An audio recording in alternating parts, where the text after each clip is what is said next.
The drizzle had been falling all day in Seattle, painting the city in shades of grey. From the kitchen window of a small suburban house on Willow Avenue, Emma Carter watched raindrops race down the glass, while the hum of the refrigerator filled the silence.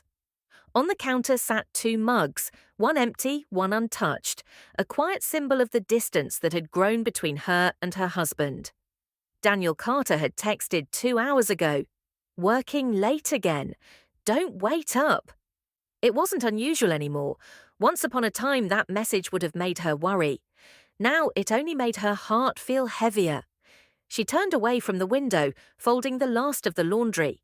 Daniel's shirt, the navy one with a small tear near the cuff. She had mended that tear once, like she had mended everything else, patiently, quietly, until she didn't know what was left to fix. 7 years of marriage, 7 years of love, laughter, and lately a growing silence that wrapped around their lives like fog. When they first met at a bookstore in downtown Seattle, Daniel had been charming, the kind of man who remembered her favorite author, who brought her coffee without being asked, who made her believe in forever. They used to take long drives to the coast, talk about dreams, kids, and the house they'd one day buy with a big porch and a maple tree. But life had its way of testing promises. Daniel's marketing firm grew, responsibilities doubled, and the warmth that once filled their home began to fade. Emma tried to understand. She told herself he was just busy, that stress could make anyone distant. But then came the small signs, the perfume that wasn't hers on his jacket, the unfamiliar number calling late at night, the way he smiled at his phone and locked the screen when she walked in. Love makes you blind, but not numb. Emma knew, she just didn't want to believe. Downtown, Daniel sat in his car outside a small cafe, staring at his reflection in the window. He should have gone home, but he didn't. Lately, home felt suffocating. He told himself Emma didn't understand him anymore, that their marriage had become a routine of polite conversations and silent dinners. And then there was Madison, the woman from work, all energy and laughter, who made him feel young again. With her, life seemed lighter, simpler. He didn't think of it as betrayal, not at first, just escape, just air. But guilt has a way of sitting quietly until it screams. As Madison talked about weekend plans, Daniel's mind kept drifting back to Emma, the way she used to look at him, the softness in her voice when she said goodnight. He returned home past midnight. The house was dark except for the warm glow of a lamp in the living room. Emma had fallen asleep on the couch, a book open beside her, her hair loose over her shoulders. For a moment, he froze, guilt twisting like a knife in his chest. She looked peaceful, vulnerable, unaware of the growing cracks between them. He turned off the light and walked upstairs. Days turned into weeks, conversations became shorter, smiles rarer. "How was work?" "Fine." "Want dinner?" "I already ate." That was marriage now, routine words spoken by two strangers living under the same roof. Emma started spending her mornings alone on the porch, sipping coffee and watching the sunrise. She used to wait for Daniel to join her. Now she didn't bother. One afternoon, as she was doing laundry, she found a small folded receipt in Daniel's jacket pocket.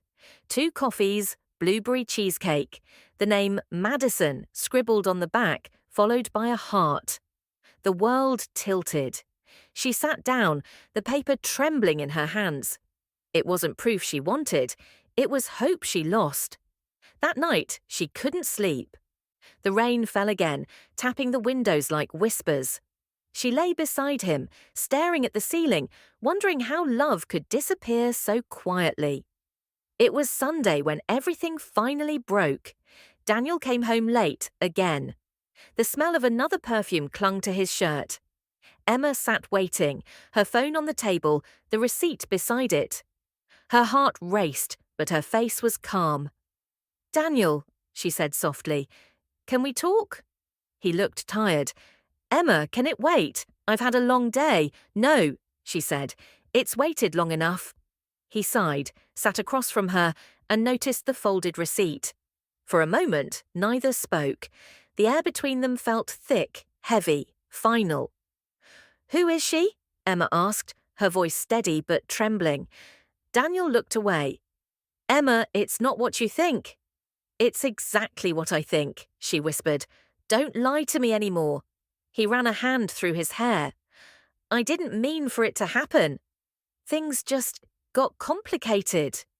"Complicated," she repeated, her eyes filling with tears. "Marriage isn't supposed to be convenient, Daniel. It's supposed to be real." He tried to reach for her hand, but she pulled away. "I loved you," she said, "more than anything. I would have forgiven you for being distant, for being tired, for anything except this." Daniel's throat tightened. "Emma, please." "I made a mistake." She stood up, her hands shaking. "You made a choice." Silence filled the room. The only sound was the rain outside, relentless, cold. The leaving. The next morning, the sun broke through the clouds for the first time in days. Emma woke early, quietly packed a suitcase, and placed her wedding ring on the nightstand. Daniel stirred awake as she zipped her bag. "What are you doing?" "I'm leaving," she said softly. He sat up, panic in his eyes. "Emma, don't do this. We can fix it." "No," she said. "We can't fix something you shattered." He stood, moving toward her, desperate. "I love you, Emma. Please." She stopped him with a sad smile. "You loved me once. That's not the same." And then she was gone, out the door, down the porch steps, into the grey morning that smelled like rain and heartbreak. Aftermath. Weeks passed. The house on Willow Avenue felt hollow, like it had forgotten how to breathe. The coffee mugs remained in the cabinet, untouched. The scent of her perfume lingered faintly in the bedroom, haunting him. Daniel went to work, came home, stared at the empty couch where she once fell asleep waiting for him. He thought about calling, texting, apologizing again. But what could he say that would make a difference now? One night, he drove to the cafe where he used to meet Madison. He sat at their old table, staring at his reflection in the window. Madison wasn't there anymore. She had quit the job, moved away. And even if she hadn't, it wouldn't matter. Because love built on betrayal doesn't last. He realized too late that he hadn't been escaping Emma. He had been running from himself, from his guilt, his fear, his inability to face what he'd become. Emma's new beginning. Emma moved to Portland to stay with her sister. At first, everything felt empty, mornings without his voice, nights without his presence.